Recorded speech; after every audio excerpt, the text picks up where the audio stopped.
لکه رسول الله صلی الله علیه وسلم ته سحر ټیم او ابو جهل راغی، لاس کې کاڼي نیولې ورته وایي چې که ته پیغمبر او د اسمانونو خبر تعالی راځي نو ووایه که نه زما د لاس کې څه شی دی ووایه. نو هغه ورته وایي چې زه ووایم چې ستا لاس کې څه شی دی او که دا لاس کې د څه دي دا په خپله ووایي.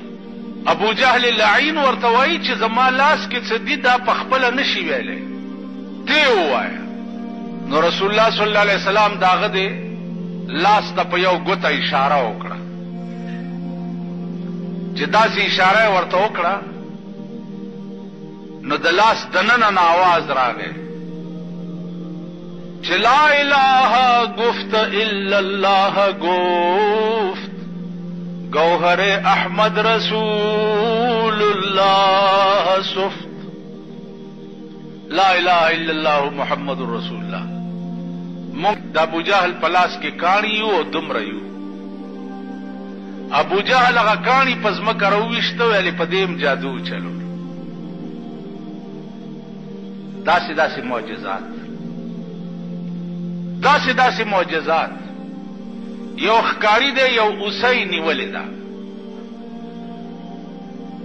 او دا اوسۍ چې ده دا د ښکاري سره په جګړه ده، ځان ته خلاصوي ښکاري بیا راټینګوي، ځان ته خلاصوي بیا راټینګوي. رسول الله صلی الله علیه وسلم پرې راغی، ښکاري ته وی دا څه چل دی؟ وی دا اوسۍ مې نیولې ده او بالکل ځان وجني او ځان را نه خلاصوي. اوسۍ نه یې تپوس وکړو چې ولې دومره وکش بکش کې؟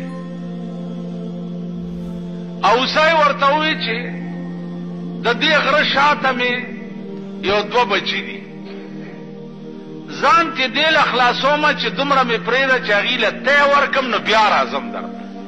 نو حضور علیه السلام ورته وفرمایل ښکاري ته چې دا اوسۍ داسې وایي چې بچو له تی ورکومه نو بیا راځم. ورته یا رسول الله دا به بیا څنګه راشي؟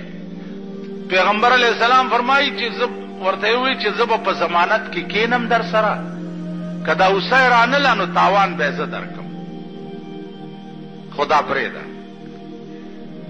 اوسۍ چې پرېښوه حضور علیه السلام د اوسۍ په ضمانت کې کېناستو.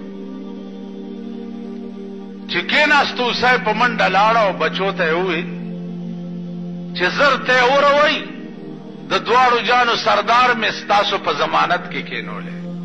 بچو ورته ووایي چې زموږ ستا تی په موږ حرام دی چې څو پورې مغه د ضمانت نه نه خلاص کړي. مور یې مخکې او بچي ورپسې. مور یې چې راله ښکاري ته حضور علیه السلام ته وایي چې یا رسول الله زه خو رالم چې ته د ضمانت نه وځې او دا بچي مې وایي چې موږ د ده په ناموس قربان یو، موږ هم د دې ښکاري شو. داسې داسې معجزات عزیزانو عقل به ورته حیران شو. داسې داسې معجزات دا ټول د کعبې په خوا کې را جمع شو. ټول قوم د مکې دا لوی لوی سرداران او په کعبه کې ودرېده او د څوارلسمې سپوږمۍ وه او رسول الله صلی الله علیه وسلم ته یې وویل چې وایه که نه ته چې پیغمبرې او ته وایه چې ما ته وحی راځي نو دا سپوږمۍ دوه ټوکړې که. حضور علیه السلام ورته وفرمایل چې بیا به مو نه منئ؟ ویل نه دا منو. په یو ګوته یې اسمان ته اشاره وکړه، په یو ګوته، او په اسمان کې سپوږمۍ دوه ټوکړې شوه. د ټول قوم ورته کته، دا ټول صنادید د قریشو چې دي دا ولاړو دی ورته کته. علما لیکي چې یوازې په اسمان کې دوه ټوکړې نه شوه بلکې هغه دواړه ټوکړې رالې، یو ټوکړه د حضور علیه السلام په یو لستوڼي کې ننوته او یو ټوکړه په بل لستوڼي کې، او په دې ګریوان کې یو ځای شوه او بیا اسمان ته لاړه.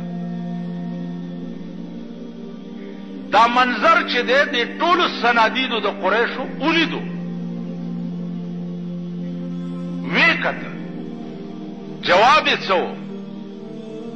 جواب یې دا و چې هوی د ده جادو خو تر اسمانه پورې مرسي.